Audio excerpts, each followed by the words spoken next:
Welcome to another episode हाथ की बात कारीगर के साथ। मैं खड़ी हूँ एक अनोखे से वर्कशॉप में, जहाँ पे हम एक और अजरक आर्टिस्ट से इस कला के बारे में और डिटेल में बात करेंगे। जैसे कि लीगेसी होती है रॉ, रियल, एक्सप्रेसिव, अनअपोलोजेटिक। हम अपनी कॉन्वर्सेशन को नेचुरल फॉर्म में विदाउट अर्लियर प्रिपरेशन के साथ कुछ सवालों के जवाब हम एक्सपर्ट के मुंह से जानना चाहते हैं। इस सीरीज को आगे बढ़ाते हुए हम मिलते हैं अजरक आर्टिस्ट जावेद खत्री भाई से। नमस्कार जावेद जी। जितने लोगों से मैंने पिछले 2 दिनों में बात करी है, उसमें मेरे को कंपैरेटिवली आप मुझे यंगेस्ट लगे। क्या आपकी उम्र होगी? मेरी उम्र 22 इयर्स है। मैं 22 ईयर ओल्ड हूँ। हाँ। और मैं इस काम से 6 साल से जुड़ा हुआ हूँ। अच्छा। हाँ, तो मुझे ये काम करना बहुत अच्छा लगता है। जैसे कि एक होता है हम काम करने के लिए काम करते हैं, एक हम दिल से काम करते हैं। तो ये जब काम मैं करता हूँ तो मुझे प्रिंटिंग करना, उससे कलर देखना, ब्लॉक प्रिंट करना, वो सब मुझे बहुत अच्छा लगता है। जावेद भाई, जब आपके पिताश्री, अबू, उन्होंने जब आपको ये कला सिखाई, तो वो जो सिखाने का दौर था, जो सिखाने का प्रोसीजर कैसे शुरू हुआ? हम शुरू से जैसे मैं एक पार्ट टाइम में स्कूल टाइम भी जाता था, स्कूल भी जाता था, साथ में थोड़ा थोड़ा मैं वर्कशॉप पे भी जाता था। तो थोड़ा काम सीखते थे, थोड़ा स्कूल सुबह को जाते थे। ऐसे करते करते हमने धीरे धीरे काम को सीखा। फिर बेसिक जो था वो हमने जब स्कूल छोड़ा तब पता चल गया था कि इसको ब्लॉक बोलते हैं, इसको ये कलर बोलते हैं, इसको चूने का वाला गम बोलते हैं, काला। तो ये सब कलर्स का वो सब मुझे माहिती था। लेकिन फिर एक स्टेप होता है, आपको प्रिंटिंग करना होता है। उसको बोलते हैं, जो अच्छे कारीगर होते हैं वो प्रिंट कर पाते हैं। तो वो सीखना एक नेक्स्ट लेवल की चीज होती है। हाँ हाँ। तो फिर मैंने पढ़ाई के बाद वो भी सीखा। जब भी मैंने 10th तक पढ़ाई की है, लेकिन मैं 10th फेल हूँ, वैसे 9th तक की है। ठीक है, तो मैं उसके बाद पढ़ाई में नहीं है, किसी और हाँ में है। तो जब मैं इसमें आया तब मैं ये प्रिंटिंग का काम मैंने प्रॉपरली सीखा। तो मैंने 6-8 महीने में वो सीख जाते हैं हम अच्छे से कि प्रिंटिंग जो होता है, इसमें होता है कि ब्लॉक की आप कैसे प्रिंटिंग कर रहे हैं, उसकी आपको सब अंदाजा आ जाता है कि कहाँ पे कैसे प्रिंट करना है। तो वो आप आर्टिजन से मास्टर आर्टिजन बन जाते हैं ऐसे प्रिंटिंग करते करते। आपको इस जर्नी में जब सीखा होगा, तो जैसे हर जर्नी में होता है, हम कुछ चीजें गलतियों से सीखते हैं, तो आपको कोई ऐसी अपनी गलती याद है? हाँ, गलती बहुत होती है। जैसे मैं जब प्रिंट करता हूँ तो कभी कभार एक ब्लॉक जहाँ पे लगाना नहीं है वहाँ पे लग जाता है। अच्छा। और कभी कभार जैसे दूसरा कलर का ट्रे है, इसमें ऐसा होता है कि जैसे ये एक ब्लॉक है, ये एक ब्लॉक हम जो एक पेस्ट होता है उसमें प्रिंट करने के बाद इसको वॉश करके फिर प्रिंट कर सकते हैं दूसरे कलर के साथ। तो वो भूल जाते हैं वॉश करना और डायरेक्ट प्रिंट कर देते हैं। तो वो फिर जब भी प्रोडक्ट रेडी होता है तो वो वेरिएशन आपको वहाँ पे दिखता है। जी जी।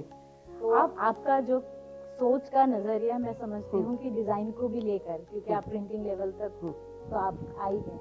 तो जो हमारा यूथ है जो अजरक को अपनाए, उसमें ऐसा कोई जावेद भाई का सिग्नेचर स्टाइल है कि हाँ, ये डिजाइन बनाऊंगा तो शायद यंग लोगों को ये पसंद आएगा? कुछ आपने ऐसा एक्सपेरिमेंट किया है? हाँ, जैसे कि अभी एनिमे जो होता है वो बहुत लोग ज्यादा देखते हैं, यंगर लोग। अच्छा। जिसको पूरा वो मुझे नहीं पता है, मैं नहीं देखता हूँ एक्चुअली, लेकिन मुझे पता है कि वो चीज है। तो वो अगर मैं अजरक में लाया, उसके जो कैरेक्टर्स है उसके हम ब्लॉक बनवाएंगे। और वो अगर हम बहुत कम प्रिंट करेंगे, सपोज कि 2.5 मीटर का कपड़ा है, उसमें 4-5 ब्लॉक की प्लेस करेंगे बड़ी साइज में, वो हम उसको रेडी करके उसके शर्ट या ऐसे बनाए तो वो मार्केट क्रैश कर सकता है। अच्छा। और हाँ, आप उस पे बना रहे हैं? हाँ, बनाया आपने? हाँ, मैं खुद जैसे टेक्सटाइल डिजाइनर हूँ। लास्ट ईयर ही मैंने डिजाइनिंग कंप्लीट किया। तो बहुत सारी चीजें जो है मैंने अनलॉक की कि वो पता कैसे चलता है कि क्या चलेगा। जैसे कि मेरा जो लास्ट कलेक्शन था वो अंडर वाटर के बेस्ड था कि अंडर वाटर के अंदर मछलियां होती है। तो मैंने वो सब उसके ऊपर ही कलेक्शन बनाया था। पूरा वो आपने सब वो हाँ, मरीन लाइफ दिखाया था पूरा एक कलेक्शन में। तो मैंने 35+ ब्लॉक्स बनाए थे। अच्छा। उसके अंदर कि मैं कैसे ज्यादा खेल सकूं, लोगों को समंदर की कहानी दिखा सकूं। ऐसे ही अगर आप एक दो ब्लॉक से भी खेलना चाहते हैं, हाँ, हाँ। तो आपको वो माइंड जो लोगों का बना हुआ है डिजाइन के ऊपर, हाँ, तो वो डिजाइन अगर आप पेपर पे लाके फिर उसका ब्लॉक बन गया, हाँ, हाँ। तो वो मार्केट पे बहुत चलता है ऐसे।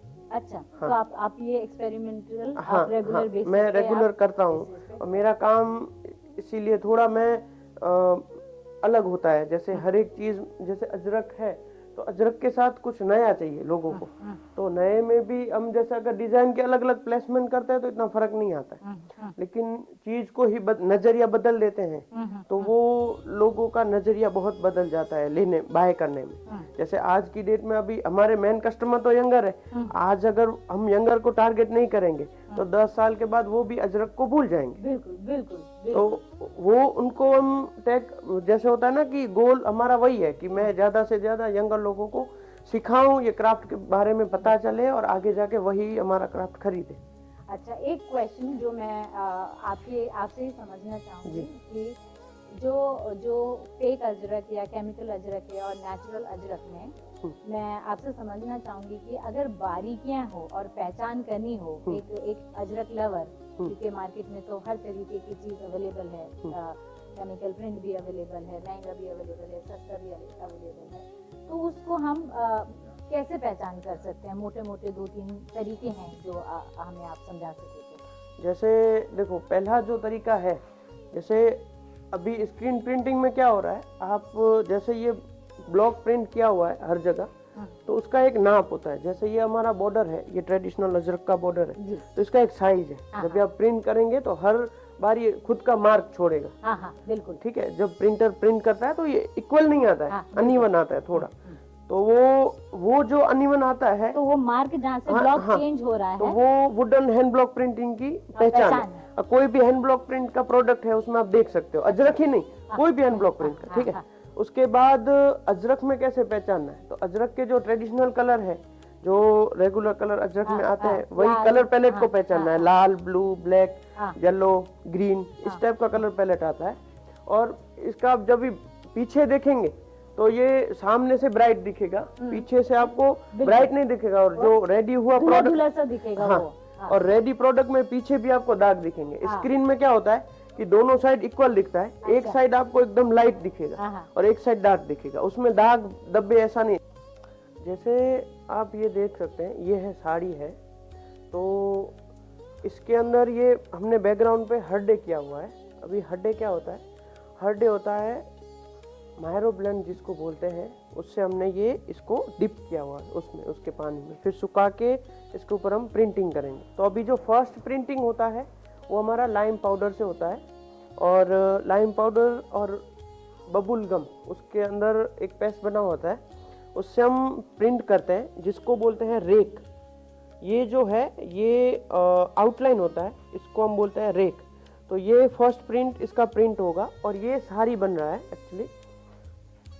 उसके बाद इसके अंदर फीलिंग होता है दूसरे कलर का। जैसे इसके अंदर आप अलग अलग कलर देखेंगे तो इसके अंदर ब्लैक का फीलिंग होता है, फिर गच भी बोलते हैं। तो ये जो ब्लैक कलर है वो आयरन रस्ट और गुड़ जो होता है खाने वाला, उससे हम बनाते हैं। उसको बकेट के अंदर 10-15 दिन के लिए भिगो के रखते हैं, और उसके बाद ये ब्लैक कलर तैयार होता है। और उसके बाद ये रेड कलर है, रेड और येलो, ये मॉडलिंग करता है। एलम जो होता है उसको हम क्ले और बबुल गम के साथ ऐड करके उसका मिक्सचर बनाते हैं, और उसको हम बोलते हैं गच। और गच को प्रिंट करने के बाद ये 3 प्रिंट रेडी हो गया।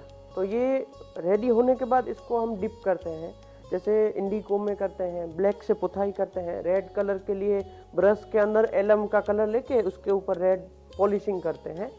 तो जावेद भाई, मेरे को बहुत मजा आया, क्योंकि मैं अक्सर मैं पढ़ती हूँ, और जब अजरक के साथ मेरा भी एसोसिएशन अब काफ़ी लंबा हो गया है, तो हमेशा मैं सोचती थी कि शायद हमारा यूथ इसको टेकअप करने में थोड़ा हेजिटेंट है, क्योंकि प्रोसेस इतना पेशेंस मांगता है। बट आपसे मिलके मेरे को लगा कि मतलब टू बी वेरी ऑनेस्ट, पहली बार ऐसा लगा कि अजरक में भी डिजाइन और कैटेगरी को लेके इतना एक्सपेरिमेंट करने की कोशिश की जा रही है। और जो अजरक को सिर्फ मोटे फ्लोरल प्रिंट या ज्योमेट्रिकल पैटर्न से जानते हैं, हमारे पास जावेद भाई जैसे लोग हैं जिसको मॉडर्न कंटेम्प्रेरी टच देने की कोशिश कर रहे हैं और उसको यूथ तक पहुंचाने में अपनी भूमिका निभा रहे हैं। जावेद भाई, आपका बहुत बहुत धन्यवाद। और हम फिर मिलेंगे, फिर ऐसी गुफ्तगू करेंगे, बातें करेंगे। Thank you so much for your thank you. Time.